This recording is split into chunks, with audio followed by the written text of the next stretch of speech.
La siguiente presentación es Desarrollo de experiencias de aula invertida, aprendizaje adaptativo y aprendizaje experiencial en asignaturas del área de producción vegetal. La presenta don José Soler Rovira, de la Escuela Técnica Superior de Agronómica, Alimentación y Biosistemas. Gracias a la Universidad Politécnica por la invitación a presentar estos resultados. Como dice el título, ¿no? Nuestro grupo de innovación educativa, FitoInnova, presentó un proyecto sobre la aplicación de aula invertida, aprendizaje adaptativo y aprendizaje experiencial, porque vimos que cada profesor pues, podía adaptar mejor, según su idiosincrasia, la de la materia a impartir, el curso, incluso la tipología de alumnos, pues una experiencia u otra. Entonces, en concreto, yo apliqué el aula invertida y son los resultados, ¿no? Un poco que vamos a comentar. La apliqué en la asignatura de producción sostenible, que es una asignatura que se da en el grado de tecnología de las industrias agrarias y alimentarias de la Escuela de Ingeniería Agronómica, que se da en tercer curso, tiene 4 ECTS y fue en el cuatrimestre pasado, ¿no? en el curso pasado, en el segundo cuatrimestre. Es decir, que empezamos a aplicarla, pues prácticamente, no sé si en esa fecha ya nos habían concedido el PIE o no, creo que sí, pero tomamos la decisión, ¿no? de invertir ya la docencia, ¿no? Invertir la clase en toda la asignatura y desde el primer día, ¿no? Teníamos 17 alumnos. Entonces, lo que hicimos fue en la presentación de clase, en la primera sesión, pues explicar a los alumnos pues, en qué consistía la asignatura y decirles que íbamos a seguir el aula invertida, ¿no? A lo largo, y les explicamos un poco en lo que iba a consistir. Y entonces lo que hicimos fue hacer, bueno, pues la metodología propia, ¿no? de este aula invertida, que es hacer unas actividades previas a la clase. En este caso nosotros no hicimos vídeos, cogimos las presentaciones que ya tenemos hechas, las retocamos, en algunos casos bastante, para hacerlas un poco más descriptivas, ¿no? Que no fuesen tan esquemáticas, e incluimos ejercicios sobre todo ejercicios que tenían que realizar los alumnos, digamos, para comprobar que sí que habían leído, ¿no? Porque decimos aquí lectura y estudio atento a la presentación, claro. Entonces, ¿cómo sabemos que se la han leído y han hecho ese estudio atento? Pues entonces incluimos una serie de ejercicios muy sencillos, casi en cada transparencia, donde tenían que anotar, ¿no? Pues, datos o conceptos que se veían, porque era importante, ¿no?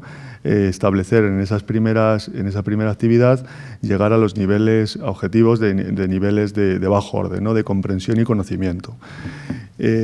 También lo que hacíamos era que los alumnos rellenasen una hoja de dudas sobre los contenidos y que hiciesen un esquema conceptual del tema, ¿no? Entonces el alumno ya se había leído la presentación, tenía un esquema mental de cómo de qué era lo que íbamos a ver en el aula y había planteado unas dudas. Entonces eso lo que hace es que luego en el aula, ¿no?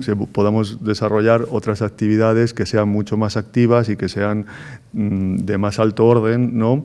Y ya mezclo un poco ya los resultados porque como profesor yo me di cuenta de que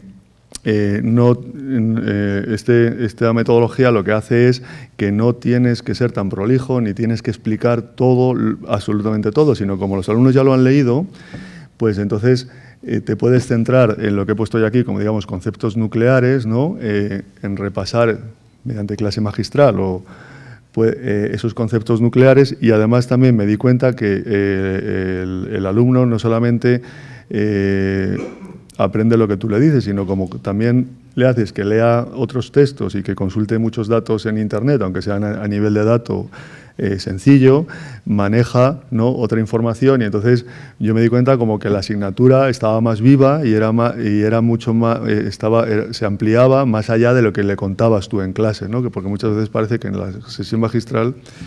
Entonces, ¿cómo lo que queríamos era dinamizar la actividad. ¿Cómo hemos medido la eficiencia? Bueno, no hicimos estos test de capacidades, pero sí vimos que ha mejorado la calificación media en todas las unidades temáticas y en la final, ¿no? Respecto a otros cursos. Sí, claro, salvando todas las diferencias estadísticas y tal, pero eso es un buen indicador. Los alumnos nos han dicho también que ellos han mejorado en su aprendizaje. Han mejorado las competencias también transversales de sensibilización al medio ambiente y compromiso ético. En compromiso ético han puesto menos, claro, porque hicimos un dilema moral solo en un tema y entonces ellos, su percepción ha sido que ha sido solamente un 50%, pero sí que yo puse como otras competencias para comparar, que no están aquí, y claro, en esta sí que habían aumentado. Y a ellos les pareció, a casi todos, que era una metodología mucho mejor, aunque decían que la carga de trabajo había sido excesiva y que eso no había redundado en un mejor aprendizaje, pero sí que lo que estamos analizando ahora precisamente, que estos son datos preliminares, es porque les pedíamos los tiempos que utilizaban fuera del aula y en realidad no superan, ¿no?, la carga por ECTS, ¿no?, que es más o menos 1 hora presencial por 1 hora no presencial. Y entonces, en algún caso puntual sí, pero hemos visto que no se supera. Claro, lo que sí que ocurre es que tienen que trabajar más. Y entonces ellos, yo creo que lo que refleja esto es que ellos ven que, claro, tienen que estudiar antes, tienen que estudiar después, y entonces, pero eso es bueno, ¿no?, porque al final lo que hemos hecho es dinamizar, ¿no?, y hacerles responsables de su aprendizaje y ver que eso sí se refleja al final en los resultados académicos y en el expediente final. Muchas gracias, muy amable.